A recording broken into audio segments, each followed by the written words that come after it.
Good Monday morning, guys. My name is Jerry Miller, and welcome to Real Talk. Thank you kindly for joining us. We are live in Charlottesville, across Central Virginia, the Commonwealth, the country, and the world on the I Love CVille Network, presented by Yes Realty Partners. Find them online at yesrealtypartners.com. A lot to cover today, including the introduction of one of Carr's newest rock stars, Jayson Taylor, a name and a brand that I think you're going to grow to love very quickly. Judah Wickhauer is our director. Christopher Eagle is also on set. And, of course, Keith Smith on a gorgeous Monday. Guys here in the Commonwealth. Judah, let's go to the four-shot. Good morning, fellas. Good morning, everybody. Good morning. I think we start with JT, right? Yeah. That's it, man. Yeah, I think it's a good way to start. So to get everybody rolling. Jayson Taylor, introduce yourself to everybody. Jayson Taylor with a Y. Don't miss it when you spell it with YRP, Yes Realty Partners. I've been in the game for a little bit. You like that, right? I try to bring a little sprinkle. Aside from that, I am a punny guy. But the thing I'm best at is being there for you guys, being a realtor. I've been in the Charlottesville area on and off since 2013. I currently reside in Palmyra with my beautiful fiance, Pam. Y'all will get to know her real well because you know me. And our beautiful children, all three of our beautiful children. So a lot of energy, a lot of love, and most of all, a lot of relationship building with you guys. So really nice to meet you all. Again, Jayson Taylor, realtor with Yes Realty Partners. And you got a four-legged friend, too. I got don't miss that. Friends. Hey, my buddy Coda and my buddy Rocco. Those guys are the best pups in the whole wide world. I just think I'm biased. But hey, it's a lot of love there. 3 kids, 2 dogs, and a beautiful fiance? Yes. Wow. Yeah, man. And all live about a half a mile from my house. Is that true? Very true. Yeah. Okay. Fellow Laker. Very nice. Lakers and Lakers basketball or Lake Monticello Lakers? I mean, Keith, because I'm a Knicks fan you're because a baller, you went. Okay. Either way, so it doesn't matter. You're out of my league. Oh, I we're know in the same about that. neighborhood. Yeah, Jayson, about a block over. I love the moniker Laker for Lake Monticello. That's a great moniker right there. I wrote it down. First time I've ever heard that. All right, let's get one of our favorite people in the mix too, Christopher Eagle. C. Eagle, introduce yourself to everybody yet again. Good morning. Yes, I'm Christopher Eagle. At this point, I feel like I'm a veteran with Yes Realty Partners. You are. You are. A founding member, I guess you could say. That's right, you are. Yeah. Yeah, born and raised here in Charlottesville. Left for a little bit to go to Ohio University for college. Majored in photography. Never planned on coming back to Charlottesville, but it sucked me back in. I met my wife here. We got married here. I've been married since October of 2020. I love Keith's phrase of "that's your better 7/8", so that is for sure the absolute thing. She's handling it and running things over there on Chick-fil-A on Pantop, so if you're ever through there, feel free to say hey to my wife. So I mean, I don't know what else you need to know about me, but dude, that Chick-fil-A on Pantops crushes it. Oh, it is a machine. Unreal what they're able to do. It's divine chicken. Yeah, it's divine. I call it the Lord's chicken. So the Lord's chicken, and we say all the time, we joke around, and we'll get Keith in the mix here too. If Chick-fil-A had rolled out vaccinations in this community, dude, it would have gone flawlessly. I think if Chick-fil-A would run our country, everything would Oops, did I say that out loud? Did I violate one of my 3 rules already? You may have. I may have violated one of my 3 rules. Oops, I have to have some more coffee. Chick-fil-A is top notch, though. I can't disagree. Any four-legged friends? I can't remember. No, so we don't have any pets at the moment. That's kind of the, we only live in 500 square feet at the moment, so we don't really want any four-legged friends. I absolutely do, though, so once we move, that's going to be my biggest push. So my wife and I just come from 2 different backgrounds. I grew up with pets my entire life, and my wife did not at all. So it's 2 different perspectives, so we'll hopefully meet. How's that going? They don't have pets. Yeah, we don't have pets yet, so ask me when we move, and we'll go from there, I guess. That was a bit of a rhetorical question, Yes. Smith. Nice job. Nice job. So, look, usually on Mondays we kick off what's been kind of happening in the market the last week. I've been trying to look at some month-over-month stuff. In other words, this month versus 2022 versus 2021. Eventually, I want to get into, because what we're so excited about having you guys join us and be part of our team, frankly, is your age and your energy and all this stuff. So we want to talk a little bit about millennials and what impact we're going to have on the market. But before we do that, I was crunching some numbers this morning, and I'll just pull some things apart pretty quickly. January 2022 versus 2021, just in Nelson County alone, just to pick that one, which is really interesting. This time last year, we were talking about how Nelson County was rocking and rolling. This time last year, there was 33 homes sold. This January was only 19. So that's a substantial cut. And the sales price remained a little flat. So it was about 368 this year and 365. It was remained a little flat. So I don't know what's going on out in Nelson County, but of all the 5 jurisdictions, that was the one that kind of days on market went reverse. Number of units, went in reverse. So I don't know if anybody wants to jump in and see if they have any experience or thoughts out there on that. And then I just want to really know, you guys are rock stars. What does it mean to be a millennial in this market? Whoever wants to jump in. Well, you jump in. One, to be a millennial is competitive. I think that the way that just how we are constructed, you have social media, you have 1,000,001 people all chasing their dreams, and everyone wanting to make their dreams come true in the form of real estate. So that has driven the market. Last year was bananas, I think, as you all can imagine, and furthermore, super competitive. The most dreaded question for a lot of my transactions was, how many offers do you already have? Because that would oftentimes let me know if this was something really going to happen or not. So being a millennial in So one you're word saying is when you're competitive. representing buyers and you're talking to the seller's agent, you're asking how many offers do they have in the mix? Yes, and every time it was multiple, like upwards of 4 to 5. I'm pretty sure you saw more than that at times. Yeah, there were, I think it was like 12. I just did one. I had buyers go after a house this past weekend, and there were 9 offers on the table. So, Get out. And what window of time? 2 days, Get out. 3 days, something like that. See, I think the house went on Friday morning, and they had 9 offers. I think, actually, it was been like 24 hours. I think by Saturday evening, they had 9 offers. What was the price point? Can I ask that? Low 300s. Yeah, that's hotcakes. Yeah. So I'm actually reading a report that came out on January 19th, and it was a combination between Reese Media and 2 other organizations on that end of it. 51% of the millennials, this is strictly millennials, felt stressed and anxious, and the most common concern was centering around availability and affordability. So you guys, I'm not a millennial, I'm a boomer. 3 millennials at the table, 1 boomer. Oh, and 1 boomer. Yeah. You got this. Not boomer, the boomer, but Boomer Esiason. the other boomer. But so how help me navigate this stress conversation with a millennial, right? I am representing a millennial to buy. They're stressed out. Tell me how we manage this. How do we manage this conversation? Well, what we do best as realtors, be transparent and be upfront and let them know exactly what you're working with. So, like, we make dreams come true, but we cannot make anything unrealistic happen. And I think that creating a clear path of communication with your client, at least that's been my experience, regardless of the affordability aspect, regardless of the availability, having a clear landscape as to what's going on has always made that very smooth for me. So really just talking, telling what it is, and letting them know you don't have all day to make all of these decisions, but we're not rushing you. Just be cognizant of what the market we're in. At least that's my experience. So normally at this point, That's a great answer. it's a great answer. Yeah. Normally at this point, I'd pick up my iPhone, which I don't have with me, so because I left it in the car and I'm having a bit of a stressful moment about it. Really is that. I am really stressed out about this. But normally I would pick up my iPhone at this point, and just to follow up on that answer is that it really takes people. The iPhone, all this stuff that we have with these apps are great, but this making people feel comfortable. So how do you do that, Christopher? Well, I think for me, it's about having a conversation, and really, I think figuring out what the goal is of the buyers at that point, and then from there, it's figuring out if they've been pre-approved or not pre-approved, and getting them in touch with a fantastic local lender, and then from there, really figuring things out. And one of the conversations I always like to have with people is, we need to know what the top end of your budget is, but more importantly, I want to know what you feel comfortable spending every month. Because I always say, look, you're the one making the payment, not me.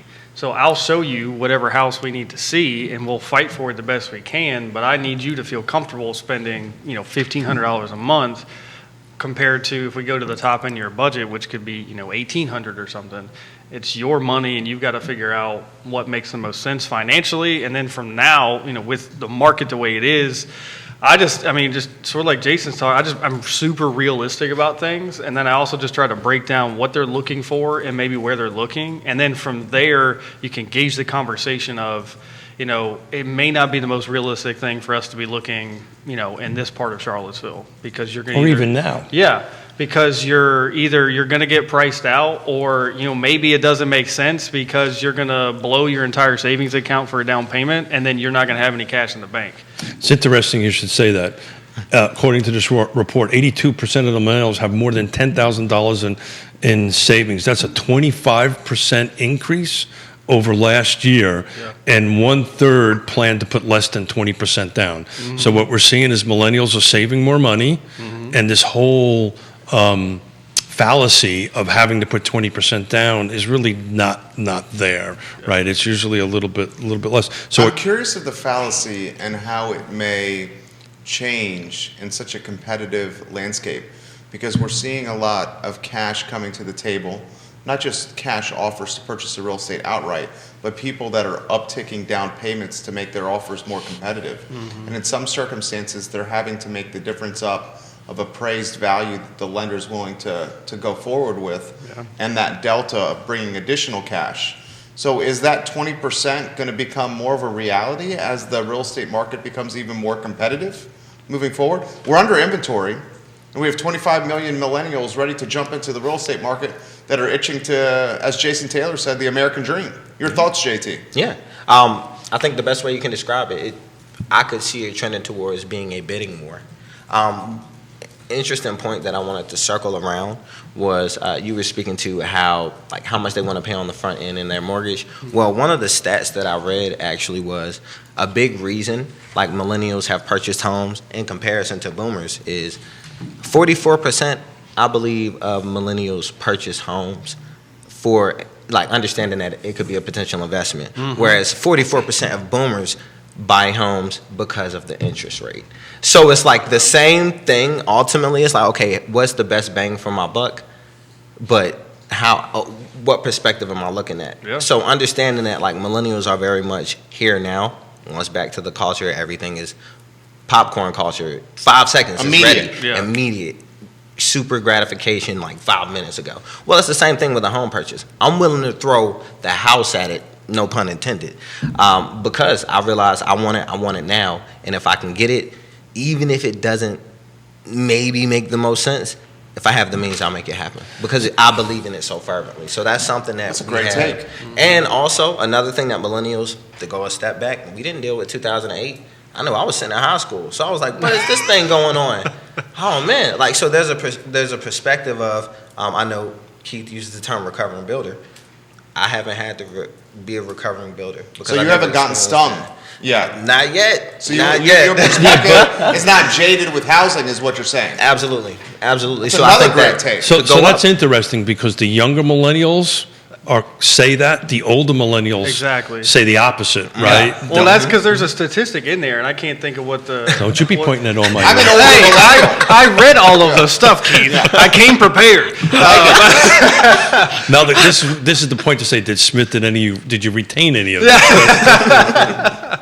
But I think the Keith's point is exactly right, and that's what I was going to say. So for me, I'm a younger millennial where, I watched everything happen. And I understood it to an extent, but not that much. And I didn't watch any of my immediate family members really get super impacted on the housing market from 2005 to 2008. But I imagine that there's probably a good amount of older millennials that may actually have watched that, or maybe you saw your parents buy a house from 2004 to 2006. And then the market I think crashed. that's I really don't know the reason why they split the millennials up. Yeah. Maybe because they do all generations. All generations are split up like that. So we got older boomers, younger boomers. It's just because it's such a wide.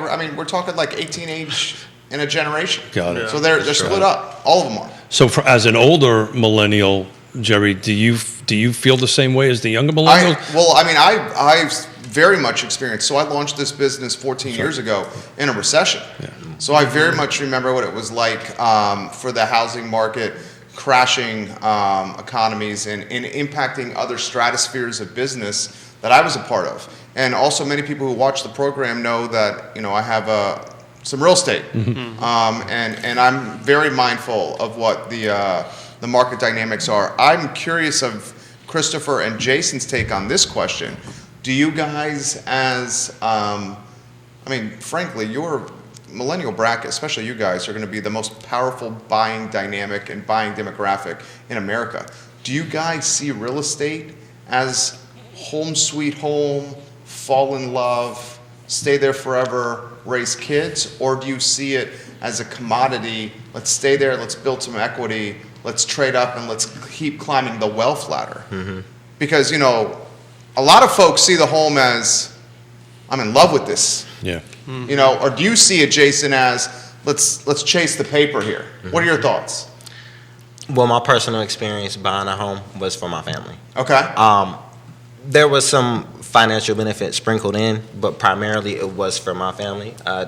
Chris, what about you? Where are you at from your perspective? What do you and your wife are intending to do? We're in a weird, not a weird place, but we have a lot of conversations about real estate, and we are almost, and there's actually last week reading an article that there's a good amount of millennials that are actually looking at buying an investment property or a secondary home before they even buy their own first home to live in. And that's kind of where we're at a little bit of, do we buy an investment property, take advantage of some lower interest rates, make it a long-term investment or Airbnb-ish, depending on where it's at, and just kind of bank the cash from that? Or do we buy a house, use a low down payment? My goal ideally is to use the first one or two houses that we would end up living in for the next however many years, and then continue to own those, have those in investment properties, and then maybe look for home sweet home. Mm-hmm. I think my wife's the one that's really looking for sort of like home sweet home, some, Raise yard the for the kids, yeah, all that stuff. Yeah, and not that I don't want that, but at the same time, the other wheel turning in my head is like, okay, how can we buy like another house to get an investment property? So it's interesting. Nearly 1/3 of the millennials, according to this report, so 31% of it, not quite a full 1/3, will stay in their home for less than 5 years. Yeah. The national average now It's 10. is 10. Yeah. So the national average is 2x more than what the largest buying pool is mindset ready to do. Yeah. And so I think along Jerry's thought and everybody's thought is I think this is a hybrid, right? It's never just, we've been in this business all long enough to know it's never just one thing, right? It's always multiple things. I think you need your love place, your place of love, but also as trusted advisors, we need to help guide our client through and say, okay, look, you can look at maybe turning this into investment property in 5 years and then use this as your pool, your revenue pool, and move forward, or you can sell it and cash out because you got a job relocation or something along those lines. Well, and I think it depends on the millennial. And, I would say for me, it's most of the people that I'm looking at and we're trying to find a place to buy, they're looking for that place to call home and raise a family.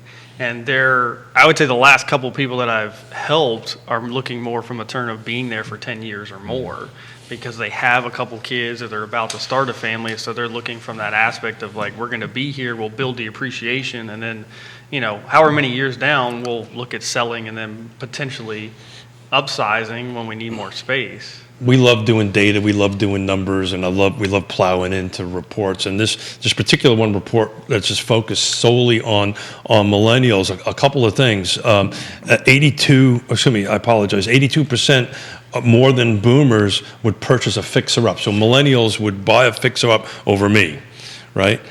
But read that next part. The next part of that Dude came prepared. He's got a great memory. 1 in 4 regretted it. Yeah. Right? So have you guys experienced any of that recently where you've helped somebody buy and they've kind of regretted it? And we're going to talk about why they're regretting it. Great question. Why they're regretting it. I mean, I have not had somebody go, hey, I regret buying this house. I try to have the whole, like, this house needs work conversation prior to either looking or as we are looking at properties, I think that a lot of people see HGTV, Fixer Upper, all that stuff, and they're like, well, yeah, it's super easy to blow a wall out, do all these things and whatever else, and then Chip and Joanna. yeah, and Yes. then you have the conversation with them. We're like, well, do you know if that's load bearing? Do you know, do you know how to install floors? Do you understand how these things work? And then it's like, well, not It's months to get a sub Yeah. to come to your house to do any work. exactly. Yeah, and right now it's like you still have a hard time getting materials, and then it's like, okay, so do you want to put your family through living through a renovation either? Because I've heard a lot of people want to like kill each other after they've started to. They made a couple of movies about that. That's true. They have. They made a couple of movies. If you're going to renovate something, if you think it's going to cost you $1, it will cost you $2, and if you think it's going to take you 1 month, it'll take you at least 2 to 3 times. Yeah. But interesting, when you take a deeper dive into these numbers, why? And we always talk about it on the show, right? You know, the 5 pillars, right? You know, location, price, features, condition, and timing. 40% of it was location driven, right? That 40% of the reason why they regretted their purchase. That's a huge percentage out of 100 to do that. The second largest one was bad neighbors. The third largest one was a neighborhood charged too much. But none of this was, I paid too much for the house. It was more location driven, right? So that's why location matters, right? It's been the axiom for 35 years since I've been doing this. Thank you for smiling. Let's get Jayson in the mix. What's on the brain over there? I see the wheels turning over there. Okay, go ahead. Oh, no, go ahead. Since you said. As a Laker, you live in Lake Monticello, one of the hottest neighborhoods in Central Virginia. Dude, you could sell your house all day, every day. Yeah. Any day with a Y. Yes. At the end, you could sell this house. So, like, I could do a humble pitch. Lake Monticello is a phenomenal community that offers a little bit for everyone. You know, if you like to golf, you can golf. If you like to swim, you can swim. If you want to go to a beach and see a beautiful sunset, it's there for you too. But no, in all seriousness, the experience that I've had with people buying in the lake, one, I have fortunately not run into anyone that wants to renovate. And my rule of thumb is, if I wouldn't live in here, I will not suggest that you live in here unless you're really sure you want to live here. You know, so anything that I can find that is to be desired or opportunities for the property, I usually am in direct link with the listing agent, and then from there we're trying to work out what's realistic. But as far as like renovating, I've been fortunate enough to not deal with anybody that wants. But you got the numbers part of it, right? So in Fluvanna County, same month, January 22 to 21, the sales price went up $58,000 year over year. Last year it was $264. This year is $322. So would he sell? Would you? And your wife is watching, or your fiance is watching. Pam just shared the show. Michael, is it Dufour? Yeah, Mike Dufour. My man Jayson, dropping knowledge right here on the show, watching the program right here. Hey, fam. Hey, Pam. You got Jade Wharton. Yes, Jay Wharton. Jay Wharton. Yes, hey, sis. You got Edward Taylor Jr. Hey, family. Eddie. Salute, Mr. Taylor. Taylor gang. Okay. Watching the program. Yes. So would you guys sell? You could sell your house all day, every day. Would you sell? Well, the way that the market is going, I think we're going to stay set for a while. You know what I mean? See how where would you go? That's the real question. Where will we go? And right now we're stable. We moved in November of 2020, so we're relatively, November. Bought at a great time. Yeah, it was a beautiful time. Everything went really smooth, and I have had no complaints. But I would say we're not selling anytime. So Christopher, how do you handle the "where am I going to go" question? I called you up. I want you to list my house, right? I'm ready to sell it. I can get the most amount of money from it. Yeah. How do you handle the where am I going to go? How are you going to help me navigate that? Well, I guess first it's where are you trying to go? Are you staying local or are you not? And if you are staying local, I think it's a conversation of, as a seller, you can try and work the deal a little bit that you can rent the house back. If you close March 15th, you could always rent the house back for X amount of time to the new owner until you find a new property. You could also make it a contingency that you have to find a property in order for you to sell your house. That works and doesn't work. You may leave somebody waiting for a little bit depending on the market. There's a couple different avenues you can kind of take to try and figure something out. How about sell and rent? You having that conversation? Yeah, I have that conversation. I just know the rental market's super tough right now too. So it's kind of like you could sell your house, but we may not find a place for you to rent either, or it's going to be pricey to find a place to rent and what you'll be paying. So the way this is just how we started the conversation. This is about sitting around at a kitchen table with the family or whoever, and what is your goals and objectives? What are you trying to achieve? Yeah. Right? In my case, we need to downsize, right? We need to be out of 3,600 square feet, 2 acres. I don't need this home any longer. And then talk about, okay, great. So this is what your needs are. Let's take a look at what we can find you. And patience, right? It's the same as on the buyer side, because you all of a sudden are going to become a buyer. I do want to switch it back to the lake, though, because you got me thinking. I've been there since 1987. So what made you pick the Lake Monticello, you and your family? What made you pick that as a place to move to? Well, where we were living before was off of Hydraulic Road. Okay. Like not far from Albemarle High School. That experience on that busy road was one that we don't want to relive. Because of the kids? We have kids. We have a million cars driving by the home. It was just really, really noisy. Wasn't a pleasant experience. Cuddle time at night was hard. It was just a mess. So basically, we're doing our search, and at the time, to be super transparent, Charlottesville was priced way out of our market, like way out of our market, and that did not seem feasible. But to get something that made sense for my family, like 3 children and 2 dogs, and nobody's upset when they walk around the house because we're all packed, really close together. That was the last thing that we wanted. So to be able to find something in the price range with every amenity I could ask for, my kids can conceive it, they can achieve it, they can go outside, have a blast. Anything we can think of to keep them entertained, aside from an iPad, that's what the lake provides us. Like, it was so many things that were intangible about the lake that probably coming off of living off of Hydraulic Road, we wanted a break from that. Great take again. And that's where I wanted to go with that, right? Lake Monticello A is affordable in today's context. Yeah. But, a lot of folks don't talk about the assets there, right? What one can do. Christopher, you want to jump in? What can I do if I want to move into the lake with my kids? Oh gosh. Well, I think there's 5 beaches at Lake Monticello. There is, I guess, the clubhouse, a pool. They also have a restaurant and a bar there. Actually, that's been renovated within the last. They just spent $4 or $5 million to update it. Plus, we got a bunch of playgrounds and stuff like that. Oh yeah, 18-hole golf course. Yes. I can't remember what par it is. It's a decent golf course. I've played there many times. And one of the neat things about that a lot of folks don't talk about is there's like 13 restaurants around the perimeter of Lake Monticello. Oh yeah. Right. We have the busiest food lion in the state of Virginia. That place is packed Certainly, all the time. certainly. Well, Wahoo Barbecue, they just took over the old Dogwood That's restaurant, right. and that's Whoa, good. good for That's you. good barbecue. Yeah. So, A lot of comments coming in, too. Go ahead. You want to go comments? You want to finish that one? No, go ahead. Come on. I'm going to take a sip of my coffee. A lot of comments from Realtors watching the program. First, we'll acknowledge the better 7/8 Uh-oh. watching the show here. Pam Garrison giving you some love right here. Multitasking but not missing a second. Great stuff right here. Will Blue, you guys are dropping knowledge gems right now. R.D. Douglas giving some props. Arthur King Starks III. Proud of you, JT. So let's go to Avenue and Paul McCarter watching the program. Paul, Hey, we Paul. like when you contribute to the program. We also have a mortgage broker and Emily Coulter watching the show. So these comments. This is from Bill that led to a chain of comments. Bill McChesney. When we purchased our home in 1987, we had signed an agreement with the lady that was the seller. Her listing realtor came to her after that with a higher cash offer with no contingencies. The seller was honorable and said no to the deal on cash, and she stuck with us. And then Bill asked, would that happen today? And then Paul responds to that by saying, if there's a signed agreement, then the seller doesn't have the option. That's the danger of verbal agreements.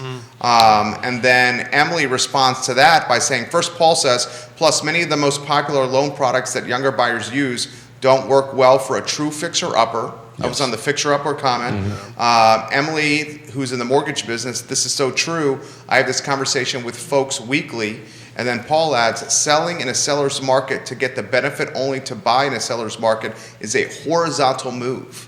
If you wouldn't be selling anyways, such as outgrowing the house, empty nesting, relocating, then selling now just to buy locally may not be wise. from Paul of Avenue. Thoughts on any of this stuff? Oh guys? my God, you have to pick that apart. And there's a lot more too. There's a lot more as well. Yeah. So it's funny you should say that. I brought this up in the show a couple of times. We're having conversations with my parents. They're in their early 80s, and we're very fortunate. We're gonna hopefully they'll come in and move in with us. And I'll dig up here somewhere in the stat here, but that number is increasing. Year over year on that end of it. So there's a little wiggle room in that. Can you just go over the contract question real quick again? Because I want to make sure I got my notes right on that, because I want to answer that. So the contract thread acknowledged the importance of having a written contract versus a verbal agreement. Correct. And I think that one was clear cut. Look, if it's a written contract, the seller's going to have to move forward with what's in writing, as opposed to a verbal agreement. Unfortunately, I hate to say this, that could be shopped around. Well, the reality of it was the home is under contract, period, end of story. It's in a written contract, done, finished. Now, if that should fall apart for whatever reason, Then you can have backups. And you can reach out to that. But, that is not only the right thing to do, but it's the legal thing to do at that end of it. I think the better one with Paul and Emily for you, the pros to highlight, is Paul's comment, and Emily, who's in the mortgage business, agreeing many of the most popular loan products that younger buyers use do not work well for a true fixer-upper. And Emily Ann Coulter, who's in the business, this is so true. I had this conversation with folks weekly. That's a topic to cover right there on the show. Absolutely. I know for myself, we leveraged the FHA, first-time home buyers loan. So that was very run-of-the-mill. That was nothing that we did additionally for that. I can't remember exactly what it is. Is it a 501? No, there's a 203, 203 something like Where that. it's Yeah, like and they have those Scott, benefits, but Scott that wasn't- Morris will be able to help us. That wasn't anything But that we look, were even looking into. So. and I come from this my background on this stuff. You're unless you're fit a very specific model, right? You have the expertise, right? You have the resources, the capital resources to do this. What the best thing to do is get yourself into a home, start this process, get into your 5 years, get a little bit of wealth building going on, and then maybe take a look at that at a second thing. That's a huge leap to do it.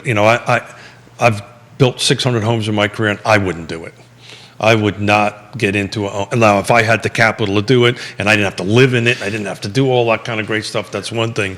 But, the best advice we could give somebody is, get a home, check as many boxes as it can check for you, get into the game, right? Yeah. And then 5 years from now, sell it and either retain it as a rental or move forward. Well, and I think, and in part of that statistic, the number, but there was it 81% of millennials have $10,000 or more Yeah, it's in roughly their savings 80 something. account. So, I mean, I think for most millennials factor, you're probably going to spend a decent chunk of your savings in order for a down payment and or closing costs. And plus, the other inner workings, home inspection, appraisal, and a few other things. So once you've done that, I mean, you're still talking, you're going to need another whatever you need to do to the house from $1,000 to $50,000, which I would probably think that most millennials. So let's quantify what we're talking about. We're not talking about painting the wall. Right, right. We're not talking about swapping out a rug, right? We're talking about, We're not talking about changes in cabinet fronts. We're talking about moving walls and demolition and expanding houses and remodeling. Yeah. And that ain't easy. We represent some remodelers, as you know. And these folks are booked months out. So literally the conversation we're all having, they want to look at uninhabitable structures. Yes. Really, I mean, that's how bad it is. Let's look at an uninhabitable structure and what does it take? And Chip and Joanna in. Yeah. Or just take a bulldozer and knock it down. Well, it depends on the house. No, Christopher, you're not too far from where I think we might be going. You might want to finish that train of thought. Well, I mean, depending on the house and the cost of it, I mean, sometimes the house could be in complete disarray or just terrible that it's going to cost you more money to try and redo the entire thing from top to bottom compared to, I don't know the cost of getting a bulldozer, but tearing the entire house down, using that parcel of land to then just create a new house. So, I mean, it's definitely a possibility, but Well, I don't. you know, at this point, it's happening. It's happening at Lake Monticello. It's on the higher end stuff, waterfront homes that were built in the 60s and the 70s. Yeah. You know, this is cash. Typically, they're going to tear them down. They're going to hire a builder and go ahead and do it.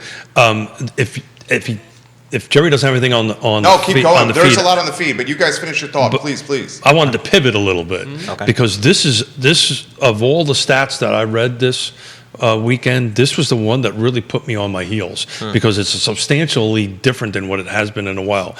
On average, millennials I'm going to read it, looking for homes that are about 1,700 square feet. That's a significant decrease from last year when the average millennial sought 2,400 square feet. So it's almost half. Yeah. Any thoughts on that, guys? I thought that was super interesting. Yeah. Because, I mean, well, for your standpoint, you have a family. I had to go up. So you had to get square footage. And the way I look at, for at least us, when we're looking at buying a house, I personally want a little bit more square footage. One, because we plan on trying to have kids. But secondly, you know, we don't really have a space to be able to entertain.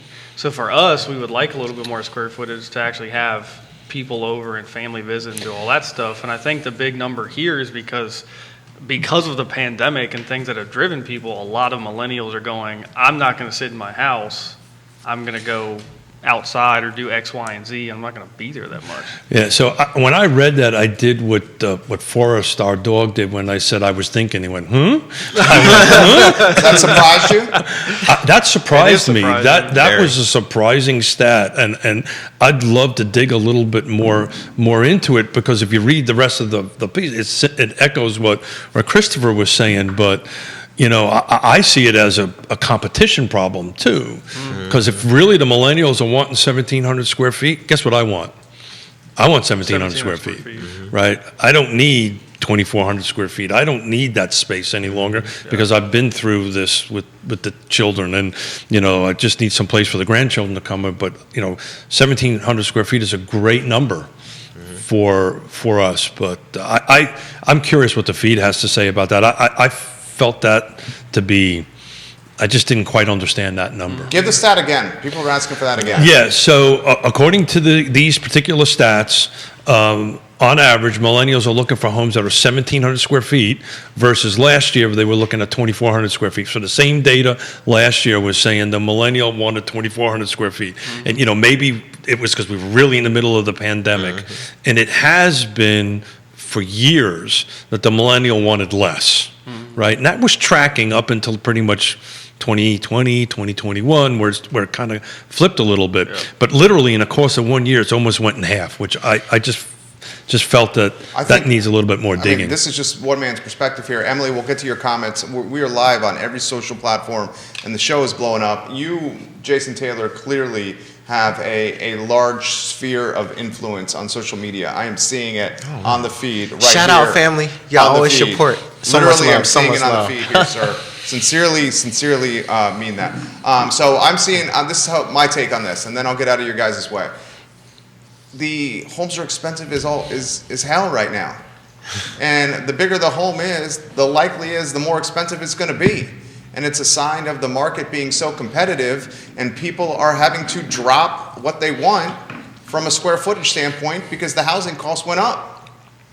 You know, and in early COVID, people wanted a bigger house so they could have that home office because there was this Zoom room mentality where we thought we were going to be working from home forever. And now maybe we're realizing that there's some light at the end of the tunnel, and being around the wife and the kids every day probably isn't the best thing for the marriage, okay?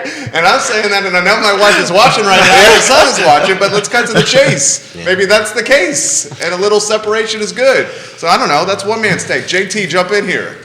You know, I will say there's been a trend, or like a term I've heard floating around, the Great Resignation.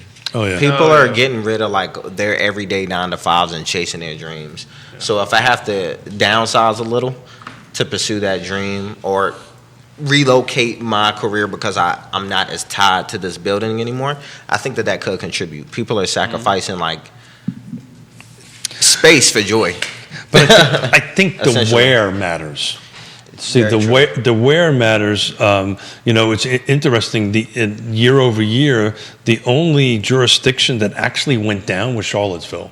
we actually went down roughly $28,000 in the median sales price between January 22 and January 21. There also was 22 units sold less. So they sold half of what they did, closed. These are closed units, and the number went down $28,000. I think a lot of this is maybe the square footage is smaller, but they want that 1/3 acre lot with the white picket fence, and you know, and that's where you get your separation. You know, go out like when I was growing up, you know, when the sun came up, get the heck out of the apartment. And when the sunlights came on, came back in. That's how that real. worked. That's real. A different world now, that's for sure. Really, is it a different world? You wouldn't. Well, I mean, You're saying screen times now? Well, I'm also just saying from like a safety perspective. So I just not to like date Keith at all, but like, you know, You're gonna do it. You're gonna do it. Yeah, I'm anyway. gonna do it anyway. So it was okay for Keith to run around and do whatever he was doing in New York. Might have been okay for Keith, but the neighborhood was terrifying. Of me. Yeah, I'm saying. But I think You know I love you, homie. You know I love you. You know. Yeah. Somebody do me a favor. Google Brooklyn in the '70s, and that'll put it in perspective. Yeah. But No, finish your thought there, Chris. Well, and I think for like me and probably Jason as well, for us growing up as kids, like there was still that aspect of like get outside, do things, but there was also this like I needed to be in somewhat of a like stone's Stranger throw. danger. Yeah, stranger danger was a legit thing. Yeah, for maybe sure. not for Keith. Maybe he was the stranger. I don't know, but I'm just joking. no, you're not. But I think that's where like the How you about know, that stock market? But that's where I think the difference is a little bit, and that's just with time, unfortunately, you know, and I think now it's even more, I think, a thing of where it's like you want to sort of make sure that the backyard is fenced in, so you know your kids are there, you always know where your kids are, and that type of thing, so. That means a lot to my wife. I mean, she talks about backyard. When we bought our house, we immediately put a fence in there. Sure. She talks about sidewalks. Yep. And immediately knowing the neighbors around the house for safety for our son. So I think Christopher Eagle is absolutely on point here. Keith, jump in here. Yeah, no. So that's an interesting thing. I don't have it with me because I read another report about amenities matter, right? So I think amenities matter more. I mean, it may matter to everybody, but I think millennials in particular, and please, from your perspective, okay, you know, we're kind of, God willing, we're on the back end of this COVID, right? Yeah. End of it, on the downward curve, hopefully of it. Okay, I got 1,700 square feet, 3 bedrooms, 2 baths. I got a little bit of yard, but the rest of the amenities that are available to me are important, right? And they have something a little bit more important than the 3 bedrooms. And can you guys chat a little bit what's important to you guys and what you think is important to your generation? I mean, I know, for one, the pandemic taught me the value of time, like in a major way. So I spend a lot of my day hustling, bustling, trying to get it. So when I come home to my kingdom, or, you know, we've been stuck in these kingdoms now for years. But when I get back inside, just the idea that somewhere in that local vicinity I can do something to de-stress, and I don't have to drive 30 minutes or risk my life in a room with 14 people. You know, things like that people took for granted before. I think that you have to put that at the forefront of your mind. And amenities make up for all of that. Especially, I can say, for Lake Monticello, you have certain buildings with all of our COVID guidelines being taken care of, or at least when everything was popping off. It was very tight like guideline as to, we won't have you here, we won't use these amenities, we want to keep you safe in our community, we're not letting additional people come in. So I know if like our community is as tight and we enjoyed our amenities how it was, I can only imagine other ones. I mean, I did a stint in the Eagles Landing. That was like a long time ago, off of 5th Street, and I loved the basketball court there. It was a great amenity, and the swimming pool, and that was. But you were at a different point in your life. Oh man, I was like a young kid then. You know, Were you single and ready to mingle? I haven't been single ever. I don't know what you're talking about. Okay. I don't want to get you in trouble. Yes, over here. sir. Yes, sir. Well, I mean, to his point, there's a reason why a lot of the neighborhoods, I mean, let's cut to the chase. The gated community neighborhoods have blown up. You got golf Yes. courses, Yes. tennis courts, swimming pools, hiking trails, stuff to do outside of the house during COVID. Sure. And they are blowing up. Look at the ones around the area. Well, they're all blowing up, and I think, as Jerry's pointed out a couple different times, as this flum, as we're calling it, or the Charlottesville. Future land use map. Thank you. Yeah. I think Jerry's right. I think these gated communities are going to grow. The HOA neighborhoods. Neighborhoods. The other thing about where you're at personally, other than just being close to me, which is awesome, really cool. but you can walk the food line. Yes. Right? When I moved there in 1987, and this is one of the stories, one of my famous, I walked uphill both ways, but to buy milk, I had to go into Charlottesville. Right? There was 300 houses. There wasn't all the stuff that's surrounding. What house were you? What number house were you? Excuse me? Oh, God. You and Yona buying your house. I don't know. You built your house, right? I built our house, Yeah. Yeah, built our house. There's 4,300 plus? 43 and change, yeah. There's a total of 4,500 lots, roughly 4,300. We're awfully close to 100% built out. Whatever's the rule of thumb is anywhere between 1% and 5% are just unbuildable anyway. So, if you do the math, we're pretty darn close to build out on that. But just to put it into perspective, right, that's what we used to do. We used to go to church on Sunday, right? We would go to church, we'd go food shopping, it was a whole different world back at that point. What year did the food line go in? Yeah. Just out of let me curiosity. see, I did the... So you want to text Yona? Oh, you got to text. He knows I love him. Got He knows I love him. him. Yes. You know when it came in, right? Early 90s, right? Is that right? Mid 90s? I don't want to play.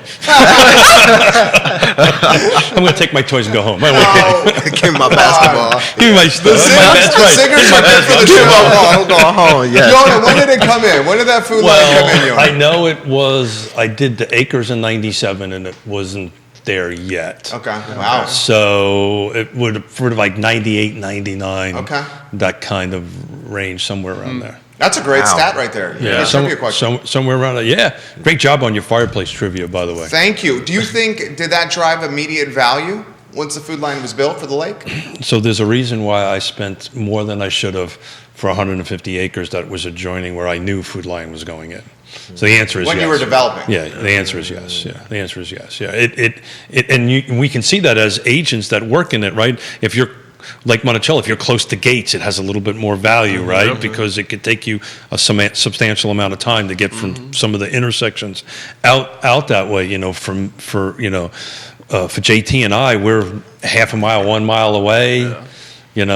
It's changed the dynamic. We were working late the other night, 8 o'clock. Called up Villanova Pizza, said, and by the time I left the office and got there, pizza was there, picked it up and go back there.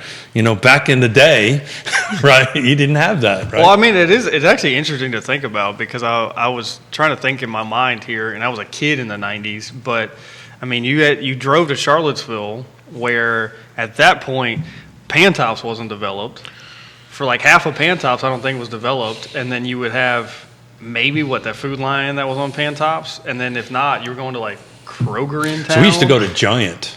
That was the in one town. in town? So we would go to the Giant, the one that isn't there any longer, Yeah. over, oh, good Lord, I'll remember it. I can't think of what that shopping Over center is. by Whole Foods, what's the commercial section right next to Whole Foods?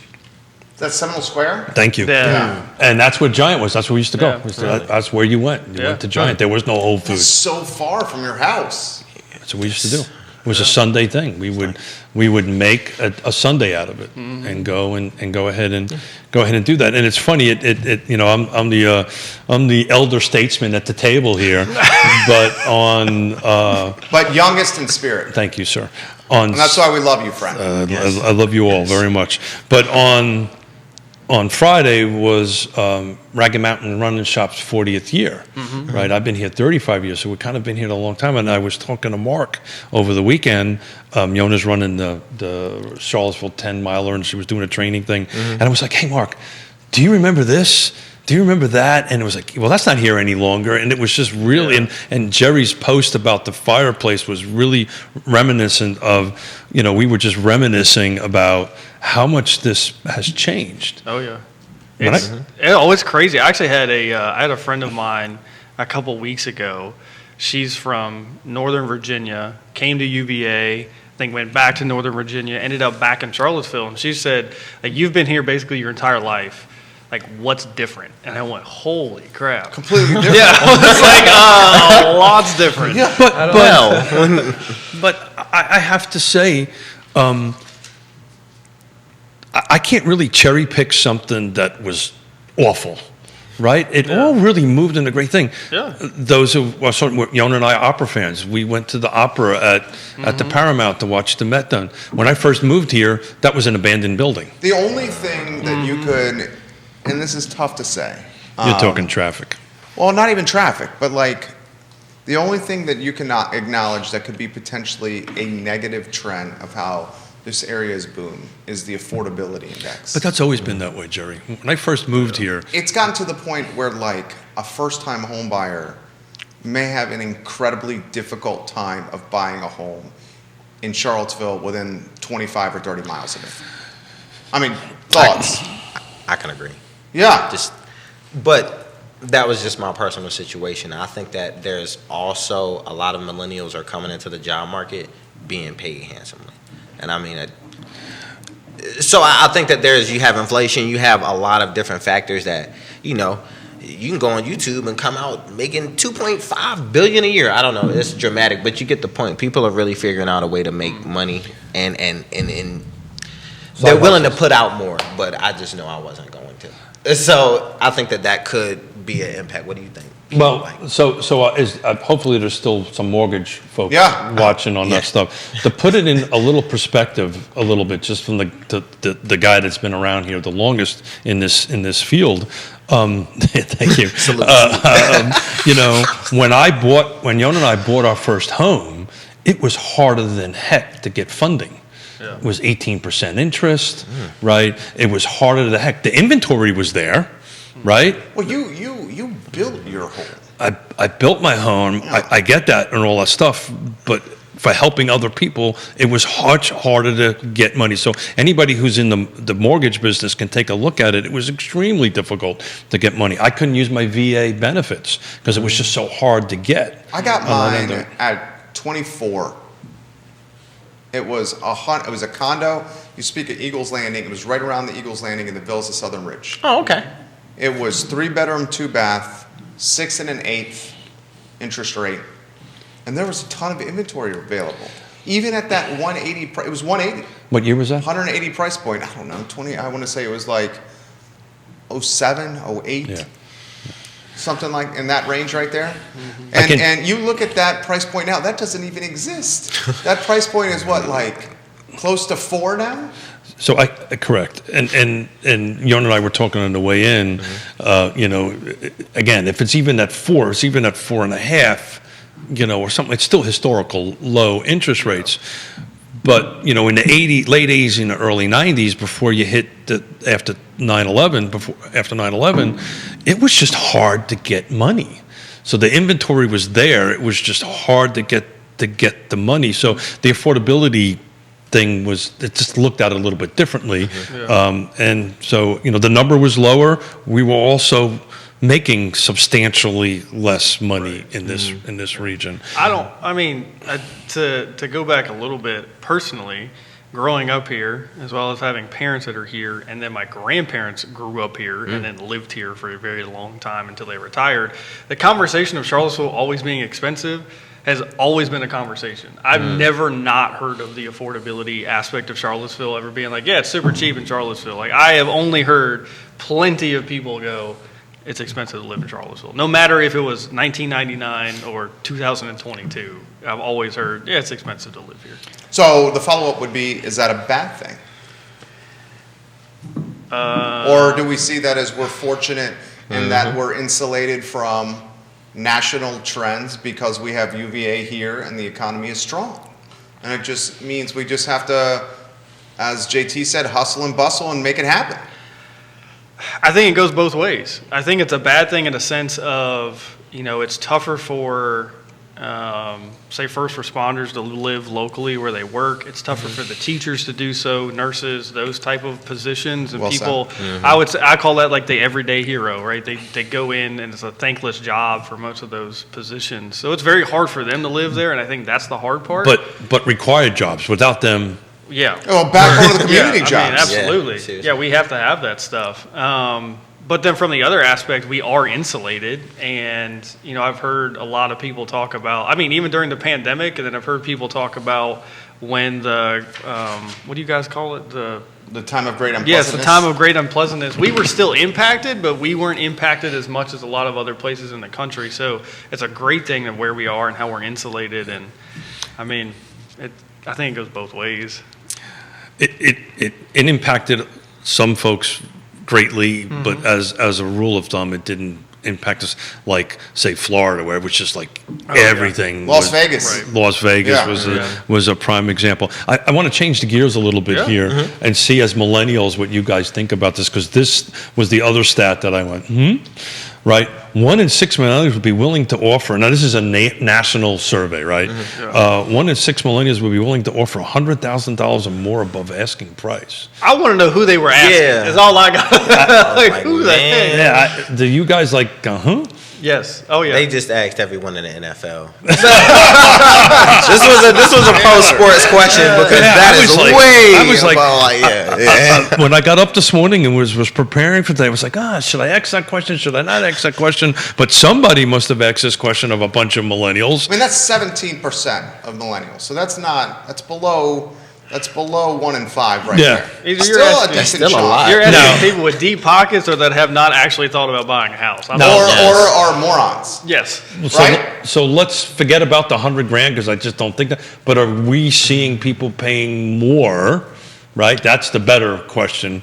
Are we seeing millennials paying a little extra money to get in the door in the first place, than to go, hold the time out, I'm going to back off for a little while? What do you guys think from a millennial's perspective? I mean, I'm seeing it from a perspective of, yes, they're willing to pay more, but they're also not willing to pay more than they think the house is worth.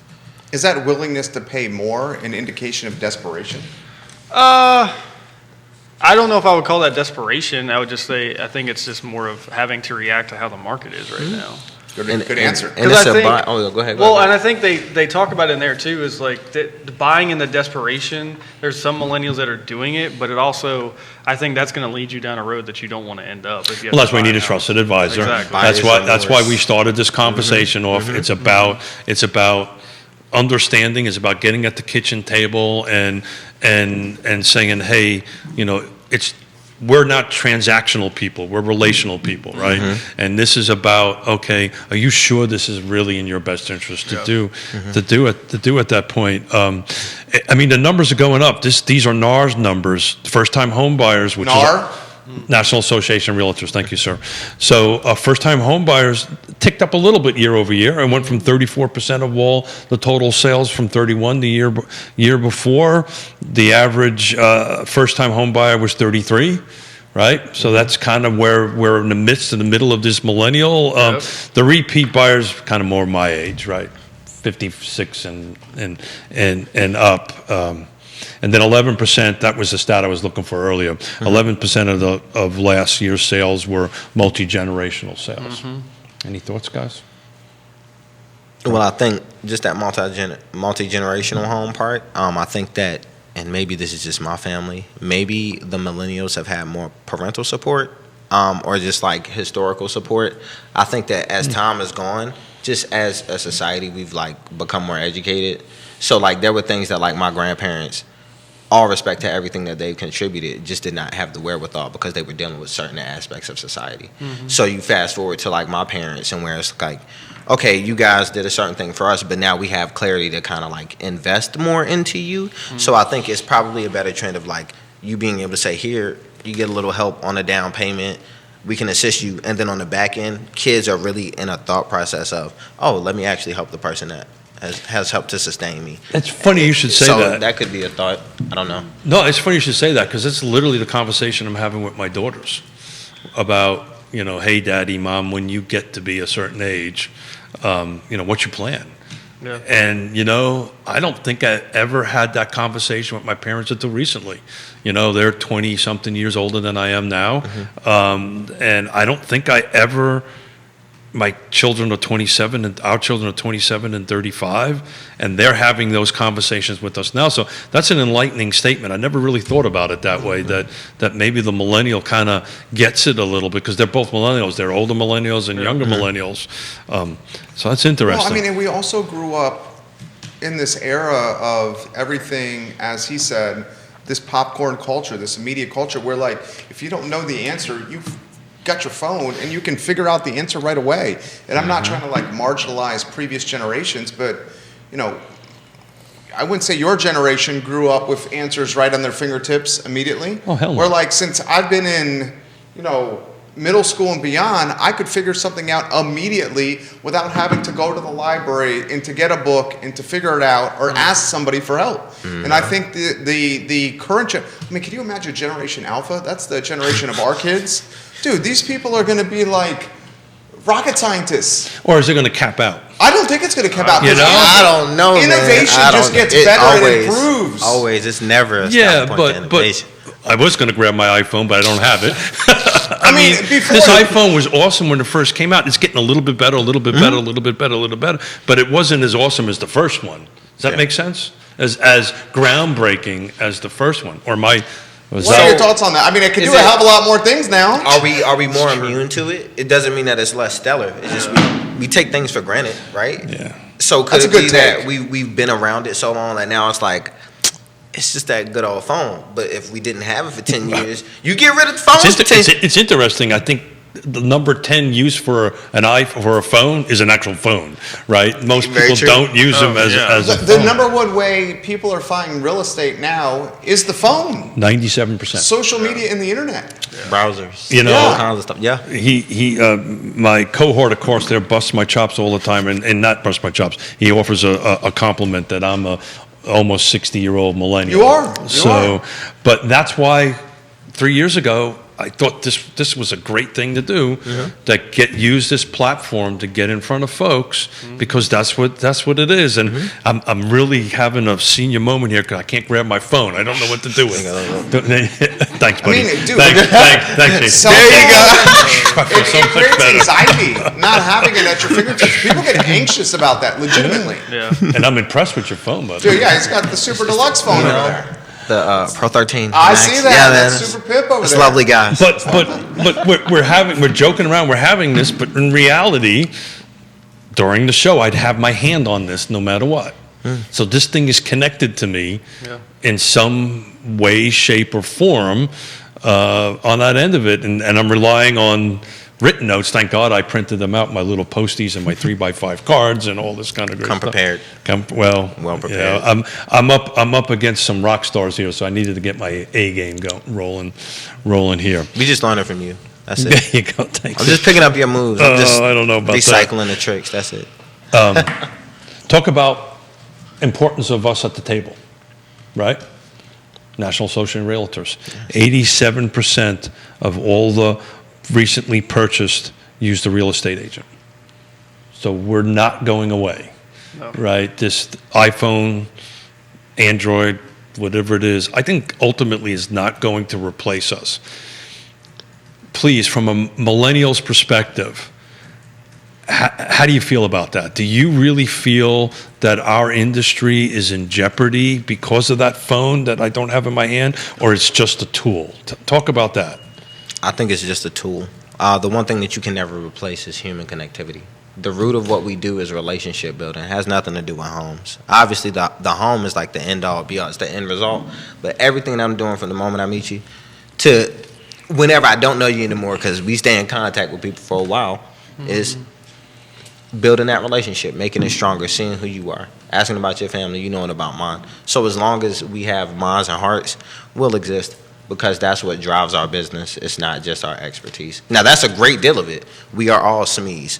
So don't get me misunderstood, but definitely the heart of our arena is the heart within it, I feel. Christopher, what do you think? It's a tool. I mean, I think At least, especially with the millennials, they use it as a tool and they use it to find houses. And half the time, I feel like they're finding houses on the market even before I can at this point because they're looking all the time and they have their phone attached to them. But, I think millennials are definitely a generation of people that also are tied to loyalty and trust and brand. So Brand conscious. Yeah, and as soon as they know that you are that person that they want to entrust to help them buy a home, I mean, it's a text message, email, phone call that they're always going to lean on you for. And as much as the phone can help you in Google searches and all that stuff, they don't know the inner workings of the market. They don't know the inner workings of what's happening and, all the different things that you have to have going on within an actual transaction. And I think, I've always heard the term, you would not go perform brain surgery on yourself. You would go get a trusted doctor to do so. So why would you try and buy a home or sell your home yourself when you can legitimately go get a trusted person? 90% of the millennials would use their agent again. That's that loyalty, that's trust you've established it. I love helping first-time buyers. I really love it. It's my passion and what we do. And I have about 50% of our sales last year were millennials. And every time I sat down with a millennial, they literally put that phone away. And they want to be guided. They want to be, they know better than I do. Some of the stuff in there is kind of BS, right? And you're talking like the Zillow's estimates and the algorithms that Zillow says that homes are valued upon, or just the internet in itself, right? Yeah. Just Googling, right? You can Google Keith is awesome and get multiple opinions on that. Different Keiths too. So different Keiths on. Keith is awesome. Thank you. But I have found they use this as a tool. That's has been my experience, and I'd love to take this conversation a little further from a millennial's perspective. Just forget about houses. You're gonna buy. I was going to say stereo. I don't know. Do they make stereos any longer? Do they know? In some countries.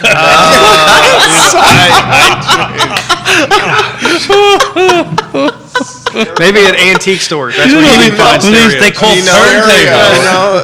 They call turntables. Stereo. Okay.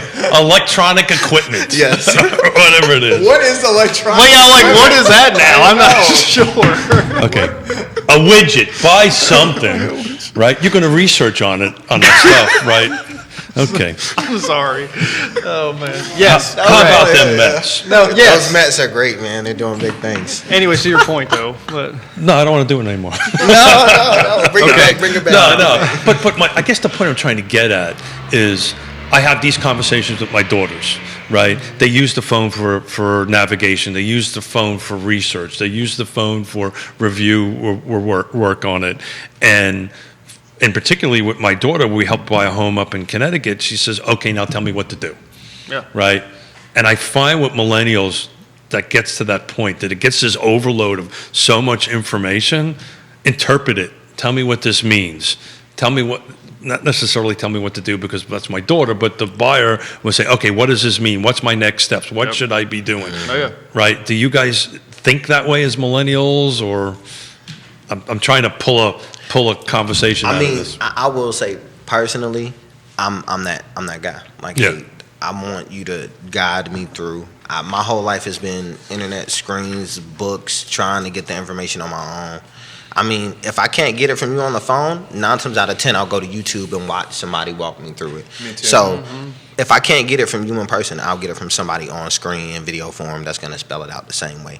Because same way for me. Yeah. So what you think? What do you think, Chris? Well, yeah, I think so. I think from the realtor perspective, a lot of the millennials that I'm showing houses to, the phone is not present. It's in their purse. It's in their pocket. Oh wow! Because it's like I don't need the phone for me to take a look at this entire thing. And the person that's here with me, the realtor, is the one that's providing me the information. Maybe they have a piece of paper that has information on the home, or maybe there's a brochure at the home. But they are trying to really see how the house is, how it fits, and the phone doesn't really play an aspect. And then they want to have the conversation with me about, what do you think about the kitchen? What do you think about the price and the comparisons of the market and the neighborhood and all that stuff? So they want to, be able to see that stuff, and the phone really isn't a part of us until basically we leave, and then, I have a question. or they So have a could question. it be, because this is an observational thing I did the other day. I was walking on the downtown mall, and there just was observation. Could it be me, the boomer, and up are more attached to that than the millennial is? I mean, I don't know. I think it's everybody. I think everyone is attached to it. It's a sickness. Yeah. Yeah, it's a sickness. Yeah, it's an it addiction. really is. It Sickness really is probably is. a better word. It's a Yeah. sickness. Well, I think so. To the other part of the question, like, But is it a necessary evil now? yes, I mean, I don't think I would say if we didn't have, if anyone out there did not have an iPhone in their hand, they would be at a disadvantage to someone who did in a competitive landscape. I mean, this is more powerful than the first spaceship that landed on the moon. So Think about that. I rarely am behind a laptop. Everything I do is on my iPhone. That's the reason I'm freaking out right now, because I don't have it here with me. So I do my emails, I do my texts, I do my searches, I communicate with my clients, I write. I can do everything I need to do on my iPhone. yes. I've got the not such good as you do, but I got an iPhone. So that has changed quite a bit. Again, historical context. My first phone was in 1992. Was it in a briefcase? No, that was That leather bag that no, was plugged in the car? No, this was a Radio Shack. It was the size of a car battery. The thing was this. It was about 6 inches wide, a foot tall, about a foot wide, with the phone clicked on top of it. It was literally the size of a car And did battery. you use it I did use it. all the time? No, because there was only a few people you could call. Well, I was at going to that ask, point. who you calling At that point in time. I will tell you, I broke my back twice. The first time I broke it was in 92, and if I didn't have that phone to hit 911 on the top, I would have not had the ambulances come and get me. So it paid off in 92. Wow. That's crazy. Paul McCarter of Avenue. Paul, we love when you contribute to the show. It can be valuable to know the tendencies of a demographic, but it's very important to know each person is different. There you go. And how they approach home buying and selling, and Oh, what yeah. kind of support they need. Yeah. I mean, you guys 100%. have to be malleable and adaptable to the folks you're working with. Oh, yeah. And how much of your job is like therapist and expectation setting? Oh. I mean, Christopher, that's for you right there. A lot. I mean, I've had. That's your job, right? Yeah, I mean, I've had clients crying. I've had clients ecstatic, sad, I mean, you get so many waves of emotions depending on the process and what's happening with those people, and especially buyers. They get very attached and emotionally attached to trying and find a house or get a house, and it can be a rough road, and you try and coach people and you guide them as best you can, and you're a support system for them, and sometimes you just don't know what the emotions are going to come out. So I feel like I have a bachelor in therapy at this point, And we're expected to be the calm one. yes, Right? Oh yeah, Right? That's our job. Our job is Yeah. to be the calm one, because when there's a meltdown happening, right? Yep. And 9 times out of 10, it's going to happen for some whatever reason. Especially in this market. We had one happen over a couch this weekend, right? What, they wanted the couch to convey? There was a misunderstanding between what was staying and what was going. And those who are in our business, we all know we hate to mix personal property with real property. Yes. And but in any event, there was this meltdown that we navigated while I was trying to watch Mahomes win. And did you do it? Did you navigate it? Of course, that's what we do. That's it. We navigated. We brought all the parties together, and we navigated it, and we got it resolved, so we can close this week or something, whatever it's going to be. But so it's much more. And thank you, Paul. And that's what we tried to start in the beginning of the conversation. It's not money. It's not. All these things are super important, but what is important to you and your family? What is important to you and your wife? What is important to Jerry, his wife, and Trey on that end of it? What's important to Keith and Yona at this particular point in their lives? And what can we do to help navigate that way? And understanding this is a little marriage we're going to enter into, right? And we're going to have to understand one another and be respectful and help us navigate that through. So did I do enough of my soapbox on that? I think you guys did That great. was great. That was great. Why don't we close with this topic? And I'll throw this to you, Jason. Okay. And we'll acknowledge Kyrie Mosley for watching the program. Hey, hello, and giving brother. you guys some props. We'll acknowledge Quentin Beckham. Hello, my friend. Hey, Quentin Beckham. QB. Hey, QB. Chris Harris, Johnny Gray. Hey, Talon family. Rice. Yes. Lisa Crawford watching the program. We'll acknowledge a lot of people. Shannon Willett. Hey, Cameron Eagle. Sandy McCann. nice. Kelsey, is it Kuntz? Yes, that's family. I don't want to. Kelly That's my Shelton. wife's side of the. Yeah. Okay. Watching the program Okay. here. A number of states. Richmond, Virginia, hello. Welcome to the program. Julian Fisher Yes. watching the program. So are you guys positive, lukewarm, or concerned about the 2022 real estate market? Great question. Christopher, you want to handle this one first? Jason's got it. Jason? Yeah, I'm still positive. Okay. Maybe it's I'm new in the game and I'm like undyingly optimistic. But I do know even towards the end of the year, the interest rates aren't supposed to go up above 4%. So that gives me hope that a lot of people are still going to be mulling that over. And that means that I'm going to be there to build that relationship for you and get you to where you need to go or where you want to be at. So I'm super optimistic. I feel good about the market myself. Great What about answer. you? That was a great answer. How about you, Christopher? I wave in between. Would you say lukewarm and Yeah. positive? Yeah. I think it's still a good time to buy. Interest rates are still fantastically low. They're going to increase, but we're not going to. I mean, they'll jump, but nothing crazy. So I think if you can land a home and score a home this year, it's gonna be awesome. It's gonna be great for you, and it's such a fantastic. However, I think the only reason I say lukewarm is because I think that for a lot of buyers, it's going to be a getting in the ring and going like 10 rounds at this point. Just like last year, I think we're repeating exactly what happened last year. We're not going to have a Mike Tyson fight where you get to get out in one round. You're going to have to probably put in a few rounds, which And your ear will stay intact. yeah, you won't. Yeah, you won't get bit off at all. And I think you'll just have to. I think you'll just hunker down. You have to have patience, like we talked about earlier, and then you may have to put in more than offers than you're expecting, and then just kind of be ready. But I think if you're persistent at trying to find a home, you'll find one this year for sure. Well, I love the optimism, and I think you're 100% right. I think we're going to be a little off year over year in volume. Yeah. It's starting to feel that way. It's starting to look that way. I think we may be seeing a little bit of a normal January. Right? You're saying from inventory levels. From an inventory level perspective, having snow on the ground For a month that Yeah. we haven't had since 2009 is impacting things a little bit. I can tell you, COVID and Omicron, is that how we pronounce that? Yeah. Is impacting things, I think. But I project that you're probably going to see a little bit more come on the market in the spring. So from my perspective, if you're looking to sell, now's the time to do it, and if you're looking to buy, now's the time to do it. I think you're going to see a little bit more competition come the spring. Maybe that's just me being super optimistic about it, but it just seems like this is what everybody is saying. But I know this much. I know you two guys are going to do great. Yeah.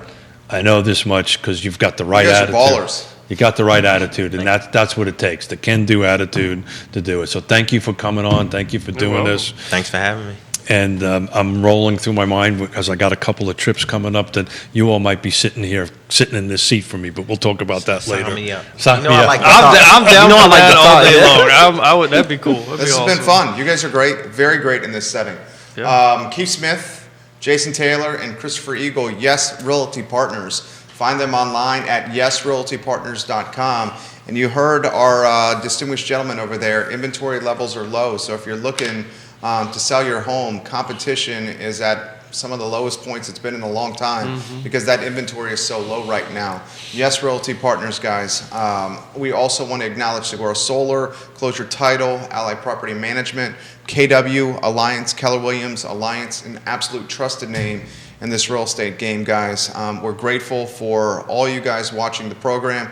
The I Love CVille show is up in 53 minutes today, and we will see you very soon. Judah Wickhauer, thank you as well. Guys, we'll talk to you very shortly. Take care. You will tell us.